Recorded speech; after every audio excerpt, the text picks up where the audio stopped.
Foreign petty traders is one of the issues that have been harassing us. Indeed, it was not only for petty trading, but also even opening shops, small shops, yet these people are the manufacturers.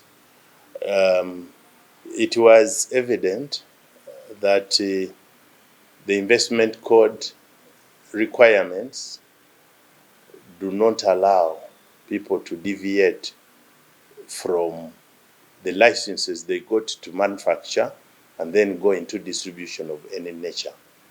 Every arrangement needs to be done such that they have a showroom where people go and see their products and then they buy them for the market, not them vending them. And the Minister of Finance agreed that this is not allowed, and the government is going to get to the ground.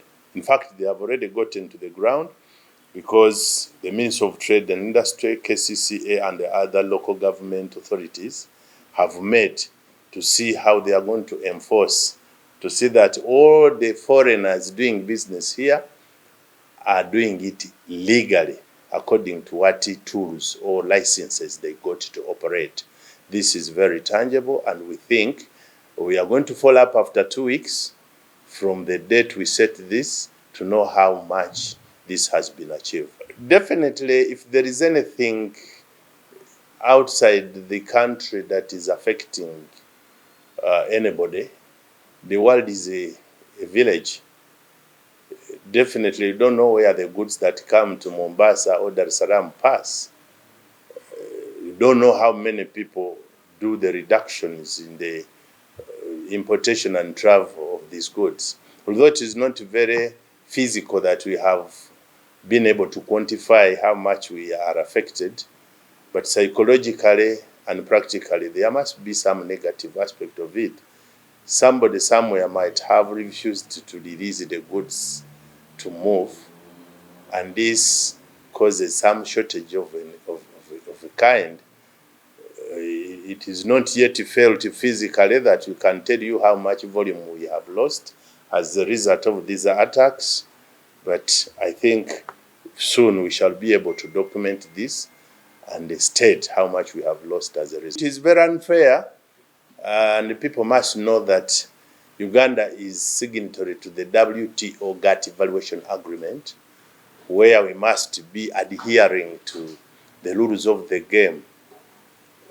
What has been hampering and disturbing us is the way Uganda is valuing textiles and garments. And it's that issue that has brought. Yeah, so the garments and textiles, we agreed as East Africa, according to the East African Customs Management Act, Schedule 4, that the climax, the highest that Uganda is allowed to charge, or any member of the East African community, is 35% CET or import duty for all this.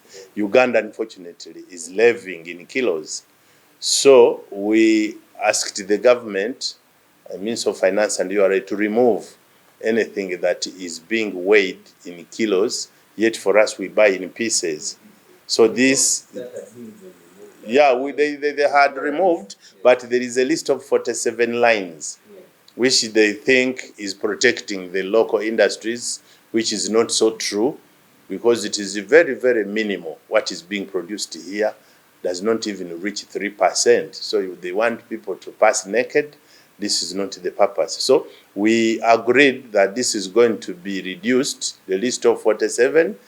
Minister of Finance is working on removing whatever is affecting the business community in this sector, so that we all do as we agreed as East Africans, that it is 35% CET, common external tariff, for all the garments and textiles we purchase from outside East Africa.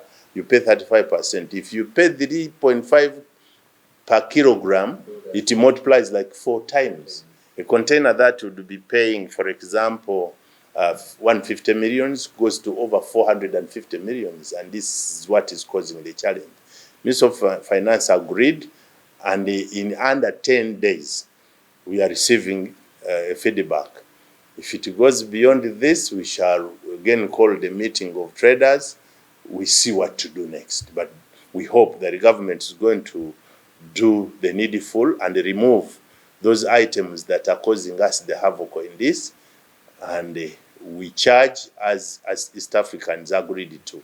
No, import substitution is a good strategy, but it should be realistic. Uganda cannot think they can produce bicycles more than China. They cannot produce motorcycles. They cannot produce vehicles. They cannot produce so many things, telephones. Whichever Uganda wants to produce should be mainly food related, because that's where we have the comparative advantage. So if we do not have the comparative advantage in these other productions, they are only becoming a disservice if you concentrate on thinking. The world only sees you relevant if you can buy from them and they buy from you. Whether you have raw materials, let them buy the raw materials.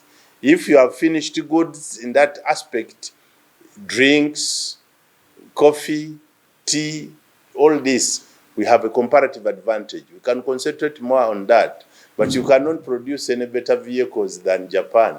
So why do you waste time in thinking you are going to produce the cars here? This is not believing in value addition.